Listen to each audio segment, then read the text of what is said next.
l'appel intersyndical et interprofessionnel, il est axé sur la question des salaires, mais également de l'emploi, des conditions de travail et des conditions d'études pour les jeunes. Et donc c'est autour de cette plateforme revendicative que tout le monde s'est retrouvé, que ce soit dans le secteur public et dans le secteur privé. Et ça sera effectivement peut-être la journée qui sera considérée comme étant celle de la rentrée sociale, mais il ne faut pas oublier qu'il y a déjà eu des mouvements en septembre et le 1er octobre pour les retraités et que ce mouvement appellera évidemment des suites. Cette journée du 5 octobre n'est pas la manifestation rituelle de rentrée sociale. Il s'agit de donner un signal d'avertissement au gouvernement et aux patrons, haut et fort.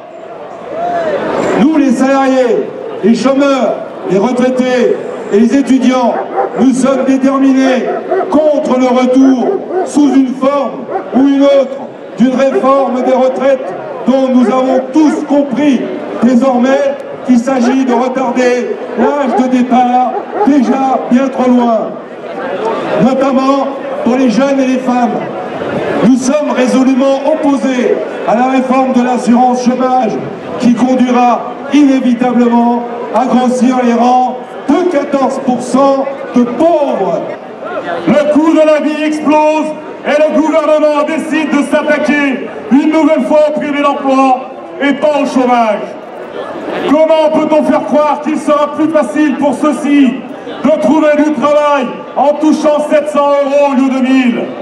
La vraie vie, c'est que pour un emploi disponible, il y a 13 chômeurs et que 3 millions d'entre eux ne touchent déjà pas d'indemnité. Une réforme de l'indemnisation chômage qui impactera fortement les 1 200 000 saisonniers chez nous en Savoie, c'est 36 000 qui vont voir aggraver les difficultés pour boucler les fins de mois. Aujourd'hui, il y a urgence sur les salaires et les pensions parce que le sujet est devenu central. Nous nous tournons autant vers le gouvernement que vers les employeurs. Pour la Confédération nationale du travail 73, les plus riches ont décidé de nous faire une guerre. Je fréquente les riches à Paris et leur influence, leur indifférence est totale. Tu te rends compte qu'ils sont déjà prêts pour ce monde-là. Dans leur tête, c'est réglé. Pour les pauvres, ça va être dur et ils s'en tamponnent. On vivra entre riches dans des mini-bulles bunkers. Tant pis pour les crevards. J'ai eu longtemps l'impression que les riches ne se rendaient pas compte. Mais là, je pense que c'est pire. C'est concerté. C'est ceux qui veulent que les gens s'enfoncent dans une misère noire. Ils ne voient pas le travailleur comme un être humain, mais comme un problème à gérer. Vous aurez sans doute reconnu le texte écrit par Virginie Despentes avant la crise du Covid.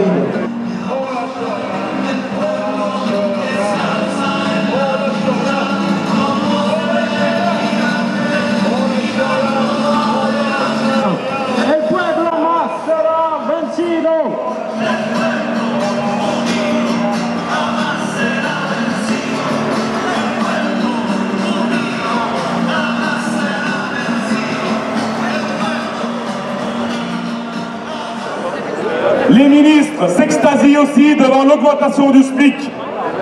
La CGT rappelle que ces 34,20 € brut mensuels de hausse ne sont que l'obligation prévue dans le Code du travail en cas de forte inflation. La vraie vie, la voilà. Des NAO, négociations annuelles obligatoires, où le patronat ne nage que 0,5% d'augmentation, sont moins d'une dizaine d'euros par mois.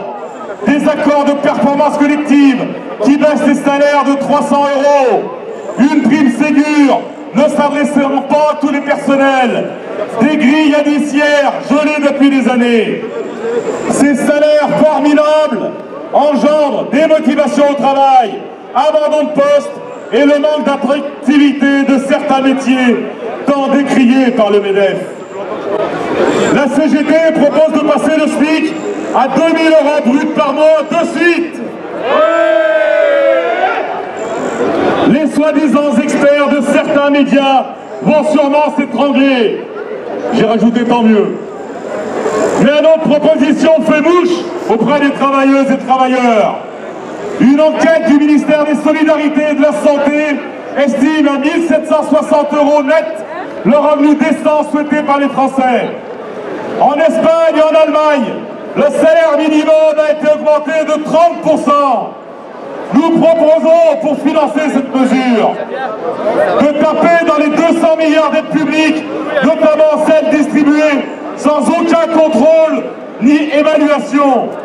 Citons par exemple la prime d'embauche qui s'applique même si le contrat de travail est précaire et le salarié est payé au rabais. Nous proposons de baisser le coût du capital, les charges d'intérêt, les dividendes des petites et moyennes entreprises. En effet, celles-ci versent à leur donneur d'ordre entre 18 et 77% de leur chiffre d'affaires, contre 14 à 31% pour rémunérer les salariés. Et enfin, la CGT propose de prendre l'argent où il est, dans les poches des milliardaires. Les sanctions pour le personnel, les sanctions pour le personnel,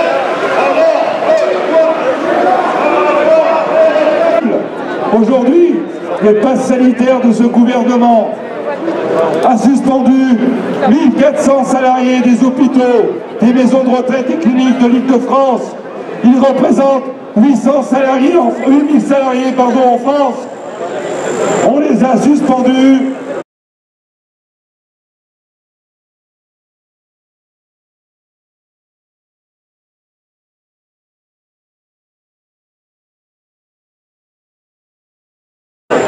Les pouvoirs publics ont la responsabilité de revaloriser les formations professionnelles publiques qui conduisent à l'emploi. Or, aujourd'hui, les choix du gouvernement consistent à distribuer de l'argent public pour permettre au secteur privé de faire baisser le coût du travail. La FSU exige des bilans sérieux et objectivés de l'argent public dépensé et de conditionner les aides publiques aux entreprises. Pour sécuriser les parcours scolaires et professionnels des jeunes, pour élever le niveau de qualification, pour accueillir tous les jeunes sans solution de formation qui le souhaitent, et pour rescolariser tous les jeunes victimes de rupture de contrat d'apprentissage, il est urgent de programmer un grand plan d'investissement pour le service public d'éducation et pour la jeunesse. Merci.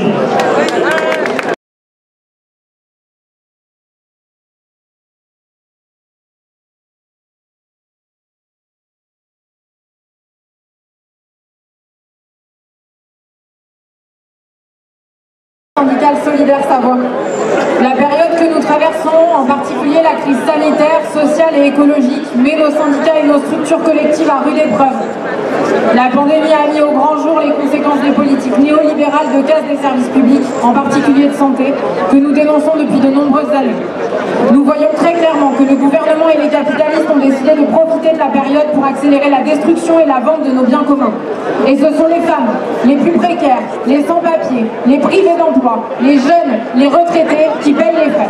Aux attaques contre les droits des salariés, le gouvernement ajoute un enchaînement de mesures liberticides qui enfoncent notre société chaque jour un peu plus dans l'autoritarisme, renforçant ainsi les discours nauséabonds portés par l'extrême droite. Cette journée de grève et de manifestation est un premier pas. Nous le savons, elle ne sera pas suffisante pour faire reculer le gouvernement et le patronat. Alors faisons de cette journée le départ de mobilisation forte, permettant de remettre nos revendications au cœur des discussions dans les entreprises, les administrations et dans l'espace public. Pour une augmentation du SMIC et de tous les salaires. Pour le partage et la baisse du temps de travail à 32 heures hebdomadaires. Pour la revalorisation des métiers à prédominance féminine. Pour des moyens humains et matériels pour des services publics de qualité. Pour le retrait du pass sanitaire et une politique de santé publique à hauteur des besoins de la population. Pour l'abrogation de la réforme chômage et l'abandon du projet de casse de nos retraites.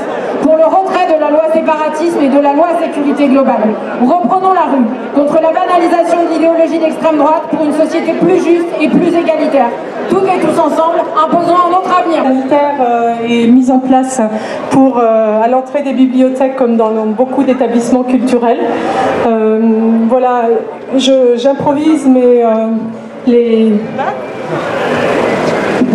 beaucoup de bibliothèques étaient en grève vendredi dernier parce que le pass sanitaire s'applique maintenant pour les enfants à partir de 12 ans. Déjà pour les adultes, nous n'étions pas d'accord, ça va à l'encontre de notre métier. Notre métier, c'est favoriser l'accès pour tous, un accès gratuit à l'information, la formation, la culture. Et si je reprends les termes du manifeste de l'UNESCO, ces accès gratuits à la formation et la culture sont des conditions indispensables à l'exercice de la démocratie, à la capacité de chaque citoyen de se forger une opinion en accédant à la diversité des informations et des opinions. Voilà, se former, s'informer, c'est devenir citoyen, c'est décider en conscience. Et voilà ce que le pass sanitaire interdit actuellement à une partie de la population. Donc les bibliothécaires, c'est à l'encontre de leur déontologie, de leurs valeurs, et les bibliothécaires ne veulent pas contrôler et contrôler une autre partie de la population. Privé, chômeurs et retraités, augmentation génère des salaires. Cette guerre aux pauvres n'a pas cessé depuis. L'atteinte portée au système d'indemnisation contre le chômage n'en est que le dernier avatar. Au-delà de la lutte contre le pass sanitaire, la ségrégation par la pauvreté reste la plus grande ignominie du système capitaliste. Chômeurs, chômeuses, travailleurs ou travailleuses pauvres, pour elles et pour eux, la bière à la terrasse d'un café est déjà un luxe inaccessible. La Macronie a fait basculer à droite tout un pan de la social-démocratie qui ne demandait que cela. Les médias aux ordres, détenus par les plus grands milliardaires, ont fait émerger celui qui pourrait incarner le Bolsonaro à la française. Camarades, quel temps nous reste-t-il encore pour réagir et agir à la hauteur de cette guerre qui nous est déclarée? La CNT continuera toujours à en appeler à la grève générale pour inverser le cours de l'histoire et préparer à la révolution sociale, seule réponse à la hauteur de la violence fascisante à la classe ouvrière. On paye, on paye, on paye. Cette année, on va aller parfouiller le préfet avec le délégué syndical Walter. On lui parle tous la vérité, que c'est un crime contre le climat de les produire du silicium en les prévarant. C'est un crime contre la souveraineté industrielle. C'est un crime contre l'emploi. Pour un autre partage des richesses, c'est à nous de l'opposer. C'est à nous de créer des mobilisations de plus en plus fortes dans les entreprises, dans les services, mais aussi les privés d'emploi. C'est à nous de crier nos colères devant les préfectures. Aujourd'hui, on était gentils, on s'est rassemblés devant la préfecture. Il y a des jours, on sait qu'ils vont arriver, où les gens ils sont en colère, ils en ont marre, les suspendus du pass sanitaire, les gens qui n'arrivent plus à bouffer. Et oui, les grilles de la préfecture, elles ne vont pas tenir longtemps contre la colère de ces gens-là. Et là, ils vont aller déposer les grilles, ils vont y aller. Et tout ensemble, tout ensemble, tout ensemble.